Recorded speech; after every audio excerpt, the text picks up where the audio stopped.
Halo guys, bocah ini punya IQ 75 tapi dia sangat hoki. Saat remaja, dia berlari sangat cepat sampai direkrut masuk timnas rugby.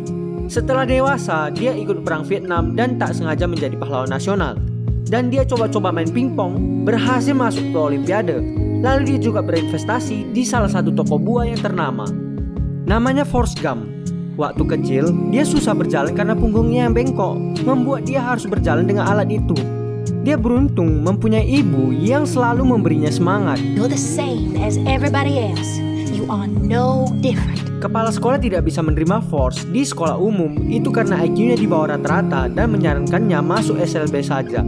Ibunya rela memberikan serabinya demi anaknya mendapatkan pendidikan yang sama dengan anak yang lain. Di sekolah, dia hanya mempunyai satu orang teman yang bernama Jenny. Mereka selalu bersama setiap pulang sekolah hingga sekelompok pembuli datang. Forrest hanya bisa berlari sampai suatu hari semua besi-besi di kakinya patah. Ini pertama kalinya dia merasakan berlari seperti angin. Kejadian itu terus berlangsung sampai di bangku SMA. Secara tak sengaja melewati lapangan rugby yang membuat dia direkrut dalam tim. Forrest bukanlah anak yang pintar.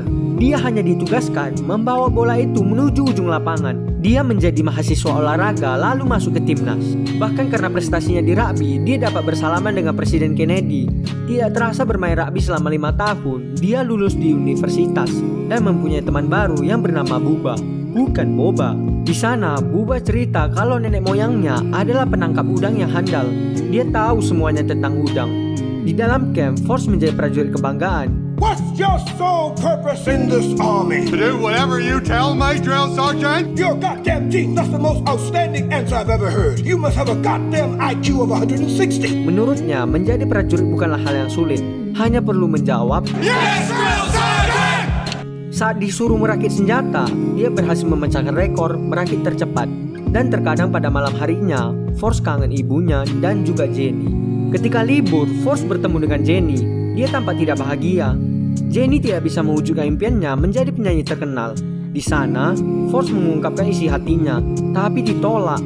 Dia merasa Forrest terlalu baik buat dia. Sebelum berpisah, Forrest memberitahu kalau dia akan pergi ke Vietnam. Listen, you promise me something, okay? Just if you're ever in trouble, don't try to be brave. You just run, okay? Just run away. Akhirnya Forrest dan Bubba dikirim ke perang Vietnam. Pria ini adalah Letnan Dan. Dia adalah atasan mereka. Saat di Vietnam, kerjaan mereka hanya menelusuri hutan dan hujan juga tidak pernah berhenti selama 4 bulan. Itu membuat mereka harus tidur di tengah hujan. Malam harinya, Bubba mengajak Forrest berbisnis udang bersama dan hasilnya nanti dibagi 50-50. Pagi harinya, hujan tiba-tiba berhenti diganti dengan bom yang berjatuhan. Karena serangan itu, ia mengingat pesan dari Jenny. Karena larinya yang sangat kencang, saat sadar teman-temannya ketinggalan. Forrest kembali menyelamatkan beberapa orang termasuk atasannya. Tapi sayangnya karena luka yang terlalu parah, Bubba harus naik ke surga. Atas keberaniannya, Presiden memberikan medali kehormatan. Di sini atasannya mencoba mengajarinya bermain pingpong. Tak butuh waktu lama, dia bermain sangat mahir.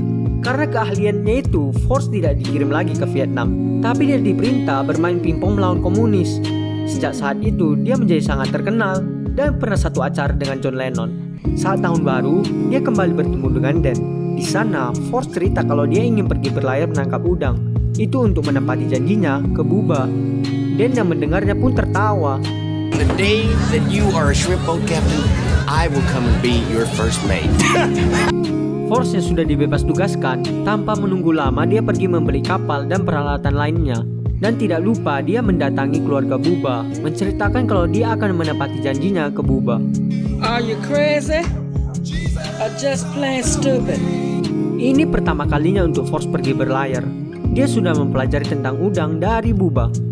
Seharian berlayar, dia berhasil memecahkan rekor kembali dengan menangkap 5 ekor udang. Menurut nelayan di sana, jika sebuah kapal tidak diberi nama akan bernasib sial. Jadi, dia memberikan nama untuk kapalnya. Suatu hari, terlihat Dan di tepian. Dan datang menepati janjinya.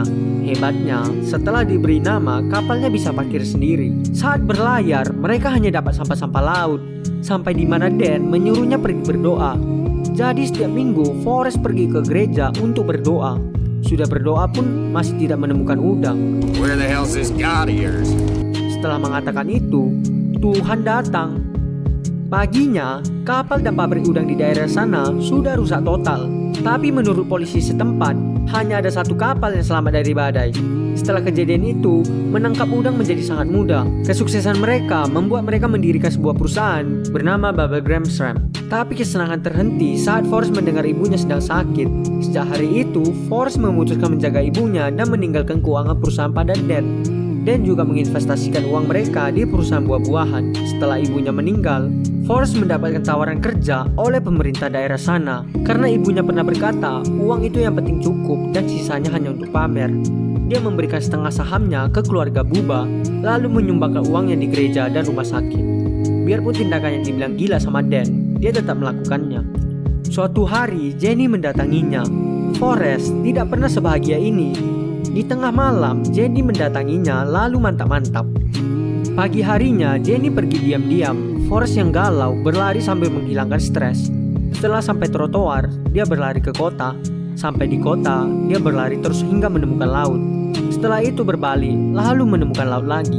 Gak terasa, sudah berlari selama 3 tahun dan 4 kali memutari Amerika. Are you doing this for world peace? Are you doing this for the homeless? Are you running for women's rights?